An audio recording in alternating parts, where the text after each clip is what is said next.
If you're selling services of any kind, IT services, financial planning services, coaching, consulting, whatever it is, wouldn't it be nice if every time you walked into a prospect's office, they were pissed off with their current provider? They were pissed off with the person that was already providing them service. Sales gets a hell of a lot easier when that's the case, but that's not always the case. A lot of times you've got to unseat an incumbent service provider. And today I'm going to show you exactly how to do that. Let's dive in. Hey, what's up? I'm Ray Green, former executive turned nomad entrepreneur. I was the managing director of the U.S. Chamber of Commerce for over a decade. I led sales turnarounds for private equity groups as a sales executive. And for the last 5 years, I've been doing sales and marketing consulting from the beautiful beaches in Cabo, where I moved my family. And I've had the opportunity to coach hundreds, if not thousands, of people who are selling services of some kind, right, to other businesses. The thing is, when you walk in the door or you're sitting down with a prospect and they are not happy with their current provider. They've got crappy response times. They've got vulnerabilities in their network. They've got, they're dropping the ball on projects. They are nickel and diming their clients. And you walk in and you're there to sell your IT services. Life is a hell of a lot easier, right? Because they know the pain. They know the frustration that they have. They know what they don't like, and they know that they deserve better service. That's great.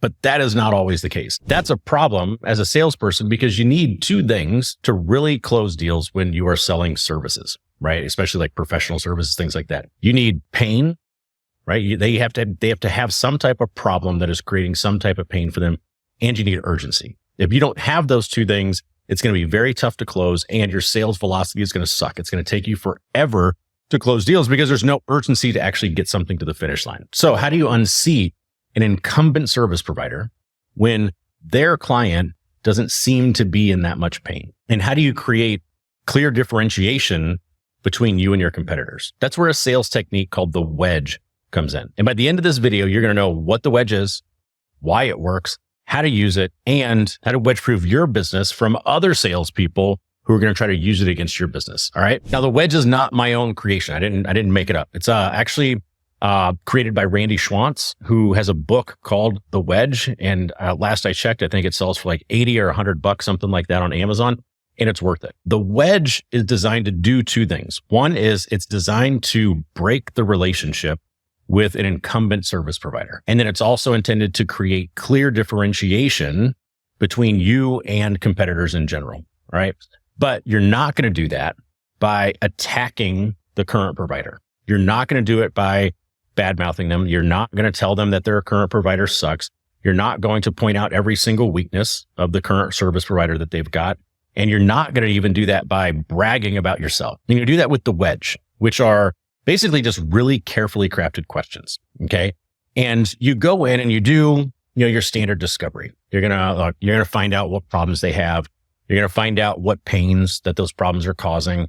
You're going to find out, what have they tried? Like, what has the current provider tried to fix those problems? But then you're going to take the responses to those questions and you're going to use them to stretch the gap. You're going to create questions that make your prospect realize on their own that their current provider is not meeting the mark. Sometimes those questions are going to be around things that they've already told you in discovery. Like as you're asking the standard discovery questions, they're going to give you answers. You're going to use the wedge to leverage that information. But other times you're actually going to use the wedge to create the pain, to help them identify the pain, what I call the latent pain, the stuff that they're not even aware of yet. And these are potential problems that they don't even know they have, right? Like they're not aware of them. It's your job as the salesperson to bring those things to the surface. And it's different than most of your other discovery questions because if you are selling professional services, if you're selling IT services, if you're selling consulting services, if you're selling financial, planning services, that one of the biggest challenges that you have is differentiating yourself, like not getting commoditized. And usually when people are selling professional services, they are all saying the same shit.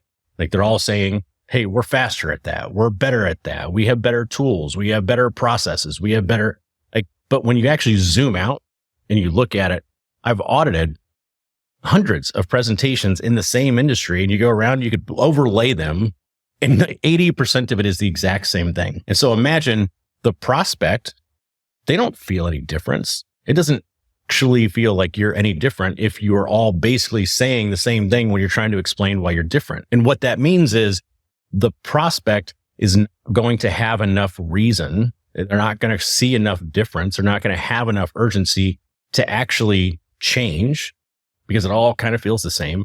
Or worse, they're going to take all the stuff that you do, right? You're going to do this job of qualification and going through discovery and maybe doing some type of assessment and then going in and giving a proposal and showing them all the stuff that you can do. And they take that proposal and they take it back to their current provider, and the current provider goes, oh, yeah, we can match that. And then to the prospect, it's not worth the change. Like there's a cost of switching. Like there's always some distraction or some things that need to happen, some time that they need to invest no matter how easy you make it. And that is a real cost to them. So they go, you know what, I'll just stay. Okay. And you lose the deal. That's where the wedge comes in. All right. Because when you use the wedge, you're not going in saying the same thing. You're asking very targeted questions in a very specific way that I'm going to go through. And you're going to ask questions that, as I show you, they actually lead the prospect to come to their own conclusion, right? Which helps you stand out, helps you not be commoditized. Instead of just telling them how great you are, you're going to ask better questions that get prospects to actually think different. There's basically 3 components to a wedge, right? One is you have to paint the perfect picture of what things should look like. Then you assume that that's what they're getting, right? And then that leads them to come to this conclusion that there's a problem, right? Because you've painted the picture, you've assumed that that's what's happening in their business, and they come to the conclusion on their own that they're not getting the picture that you painted, and that creates the gap. What makes this so powerful is the fact that they are coming to conclusions on their own. There's 2 types of wedges, right? Before we get into this, there's 2 ways that you're going to use this. One is called reactive, right? That's when you're taking what they've told you, what they've alluded to, what they've hinted at, what they've said, right? So if they have a current provider that's maybe not like their customer service isn't good, or the foundational pieces of whatever it is that they're selling aren't necessarily there. Again, like if you're selling IT services, which I'll use as an example because I have a lot of experience in the industry, then you go, okay, well, you know, if their response time sucks, okay, or if there are some network vulnerabilities, or there are some other challenges that are there, and they've told you that, then you can use the wedge reactive. The ninja level use of the wedge, though, is the proactive wedge, right? And the proactive wedge is when, by asking the question, you bring things to the surface that they weren't even aware of, right? So, for example, I went to my doctor like 2 months ago. He listens to my heart with a stethoscope. And he goes, has anyone ever told you have a murmur? Instantly, I thought, I now have a problem because by asking a question, it's like it's been surfaced. You can do something similar if you craft questions the right way. By the way, stress test, EKG, heart's fine. Think about it in terms of your business, right? Like, how would this work for you? So, for example, you walk into an IT business and they mention something about slow response times. They're putting in tickets. They're not getting fast enough response. And you as a salesperson go, okay. Yeah. So when your current provider like last missed one of those service windows, like a critical service window for you, and they did a root cause analysis and they looked at, you know, why that happened and, you know, why the window was missed, and gave you a roadmap of how they were going to change that, like the steps they were going to take to improve that and make sure it never happened. How happy were you with the plan that they gave you? Right. And so what you've done is you haven't said, oh, that sucks. You haven't said, oh, we have better response times. You haven't said, oh, we're stronger at that.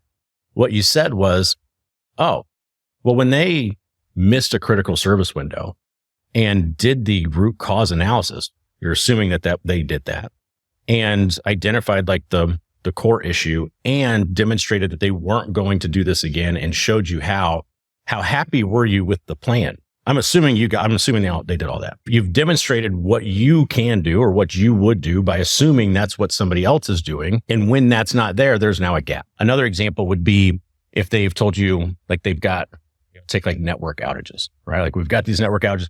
Well, after the last network failure, after your current provider, like got you up and running immediately, I'm sure. And they gave you a plan showing how they were going to prevent future outages. How actionable did that plan feel to you? Like, did it feel clear and actionable? I'm not asking, did they fix it quickly? I'm not asking, did they do, an actual analysis and actually figure out what's going on? And get that solution in place. I'm asking, hey, what do you think of the plan? Again, if that hasn't happened, I now see a better way. And we've now created some space between us and the current provider. Now, I'll give you two that are more proactive, right? So they haven't given you a pain point that you're trying to agitate or dig into. And one in IT may be something like, hey, so when your provider last did a security audit and identified what the vulnerabilities in the network were and shared a report like highlighting what those were and the plan to prioritize getting all those fixed, did you feel like you had everything you needed to be confident that you were safe going forward? If their current provider is not doing proactive assessments, if their current provider is not sitting down and showing them reports and showing them what they're going to do, if they're not showing them the work that they've been putting in, then we have a gap. And we do that by asking, how confident were you that you were safe? Not, is the provider doing all that stuff? Another example, proactive would be, so when your last provider did the employee training, like, teaching them, how to avoid cybersecurity risks and what the best practices were, and created the plan to customize that training for your team, and, and showed you the plan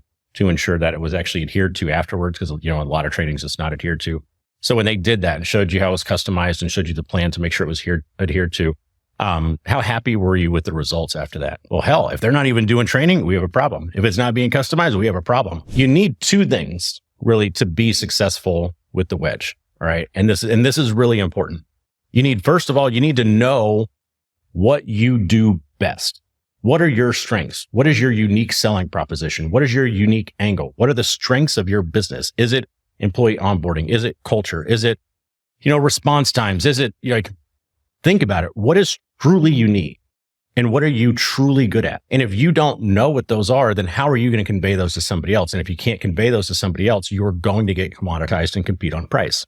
So zoom out and think strategically, what are our strengths? What can I lean into?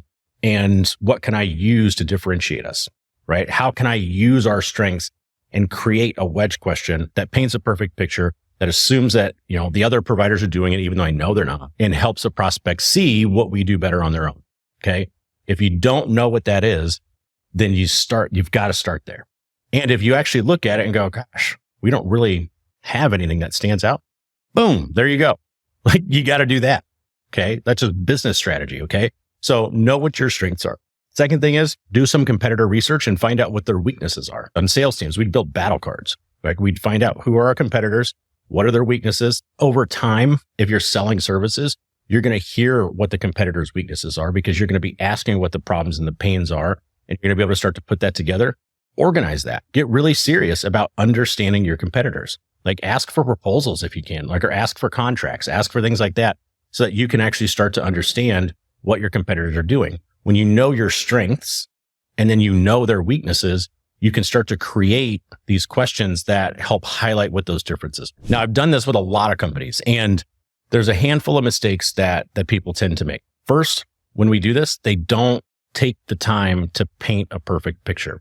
I'm telling you, this is a really important part of this tool. If you are not creating a vivid, clear picture of how it is things are supposed to be, then it's not a very powerful tool. The second mistake that I see people make, asking yes or no questions. Oh, so did your provider customize your training for you? So you want open-ended questions.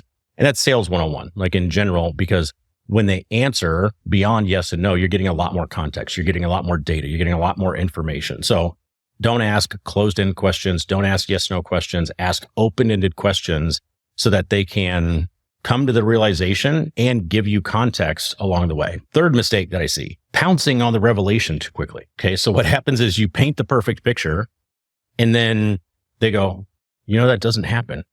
And you immediately jump in and start, oh, well, like, we do this and we do that, and they really should be doing this, and they suck and we're awesome and this, that. No.